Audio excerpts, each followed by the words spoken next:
हम लोगों ने कंप्लेंट दर्ज कराई थी, क्योंकि पिछले 2 महीने से ऊपर धरना प्रदर्शन दिल्ली के तमाम बॉर्डर्स को घेर कर रखा गया है सो कॉल्ड किसान। क्योंकि हमारा बिल्कुल मानना ये है कि ये किसान लोग है ही नहीं, कहीं पर निगाहें कहीं पर निशाना, इनके इरादे कुछ और हैं, जो कल पूरी तरह से एक्सपोज हो गए। किसान नेता नंगे हो गए।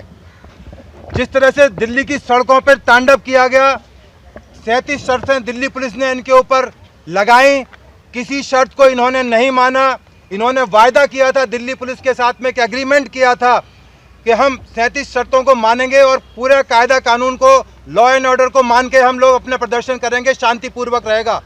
आपको याद होगा जब पहली बार हरियाणा में दंगे हुए, किसान तोड़ ताड़ के तमाम बैरिकेडिंग और तमाम वाटर कैनन के बावजूद सिंघू बॉर्डर पर और दूसरे बॉर्डर्स पर आकर जम गए, और दिल्ली पुलिस ने बहुत पेशेंस का इस्तेमाल करते हुए इनको वहाँ बैठने दिया। डेस्पाइट इट के बहुत सारे लोगों को इनकन्वीनियंस हुई, सैकड़ों हजारों लोगों को, करोड़ों लोगों को इनकन्वीनियंस हुई, उसके बावजूद पुलिस ने अपने धैर्य का पूरा इस्तेमाल किया।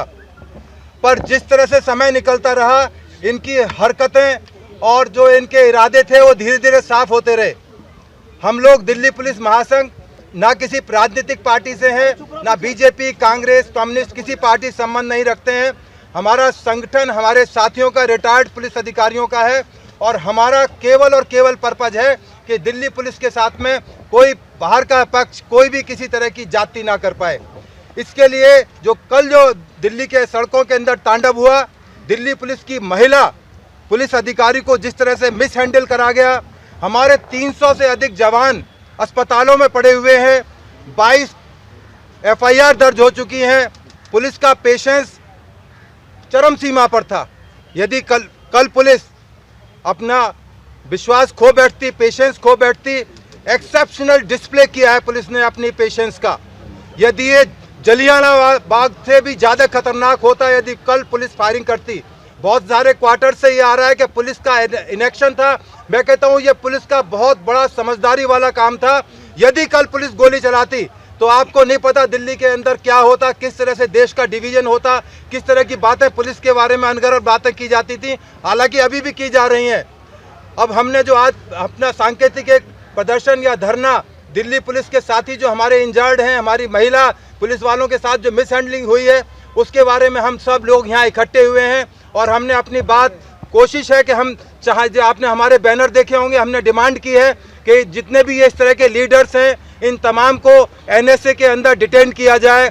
चाहे वो राकेश टिकैत हैं, चाहे वो मिस्टर यादव हैं, चाहे दर्शन पाल हैं, चाहे एक दीप सिद्धू नाम के आदमी हैं जो अपने आप को हीरो क्लेम करते हैं, जिन्होंने लाल किले पर हमारे देश की अस्मिता, जो हमारा लाल किला हमारी देश की एकता और समृद्धि का प्रतीक है, और जहां हमारे कोई भी प्रधानमंत्री रहे हो आज़ादी के बाद से, जिस तरह से झंडे का कल हमारे देश के सामने अपमान हुआ है, हमारा सिर शर्म से झुक गया है, आंखों में आंसू हैं, कह नहीं सकते। आप ही लोगों को शेयर कर रहे हैं, हमारी बात पूरे हिंदुस्तान में पहुंचाई जाए, विदेशों में पहुंचाई जाए, क्योंकि दुनिया में एक इस तरह का मैसेज जा रहा है कि किसानों के साथ पुलिस ने बड़ी जाति की है। पुलिस की कोई जाति नहीं है, पुलिस ने कोई लाठीचार्ज नहीं किया, बल्कि पुलिस वालों के ऊपर अटैक किया। हमारी मांग है कि धारा 307 के खिलाफ के तहत उनके खिलाफ नॉन बेलेबल सेक्शंस के अंदर मुकदमा दर्ज किया जाए, और राकेश टिकैत जो उनकी कल वीडियो जारी हुई है जिसमें उकसाने का काम कर रहे हैं, वो तमाम FIR के अंदर अरेस्ट हों। 120 BF और 34 की धारा लगाई जाए, उनको तमाम FIR में अरेस्ट किया जाए। हम उनके खिलाफ एक FIR में अरेस्ट की बात नहीं कर रहे हैं, हम तमाम अरेस्ट में किया जाए, और सबसे पहले उनको और दीप सिद्धू को अरेस्ट किया जाए, क्योंकि सबसे ज्यादा खतरनाक और ये जहरीले, ये क्रिमिनल, ये ट्रेटर और गद्दार लोग हैं। हम इनकी ओपनली खिलाफत करते हैं, और हम दिल्ली पुलिस से, दिल्ली सरकार से, गृह मंत्रालय से ये मांग करेंगे कि इनको आज और अभी अरेस्ट किया जाए, डिटेन किया जाए। जैसे महेंद्र टिकैत को सरकार ने अरेस्ट करके कर्नाटक में जेल में रखा था, इनको इतने टाइम तक जेल में रखा जाए। बारे में कुछ एक ऐसा वर्ग है जो करता है, हम उनको मुंह तोड़ जवाब देंगे। टाइम आएगा, और टाइम अब आ गया है। किसान बिल के बारे में हमारा कोई मतभेद नहीं है। किसान बिल सरकार और किसानों के बीच की बात है, और ये कानून पार्लियामेंट से पास है।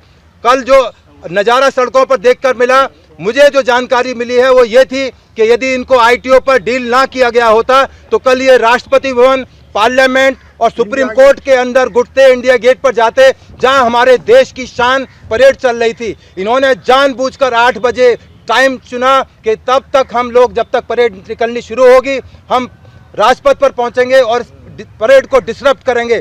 दिल्ली पुलिस ने इनके इरादों को फेल कर दिया, नाकाम कर दिया। मैं अपने दिल्ली पुलिस के सिपाही से और कमिश्नर का बड़ा धन्यवाद अदा करता हूं, जिन्होंने इस धैर्य का परिचय दिया है। वो तारीफ के काबिल हैं। वो इतना हमारे जो विजडम जो उनकी है ऑफिसर्स की, जो उनके काम करने के तरीके हैं। दिल्ली पुलिस एक प्रोफेशनल फोर्स है। यदि आप तमाम फोर्सेस को, हम तमाम की इज्जत करते हैं। UP, Haryana police, CISF, CRP, paramilitary forces के 10,000 जवान हमारे रात दिन बॉर्डर पर लगे रहे।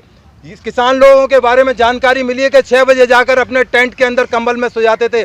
हमारा दिल्ली पुलिस का जवान राउंड द क्लॉक ड्यूटी पर होता था।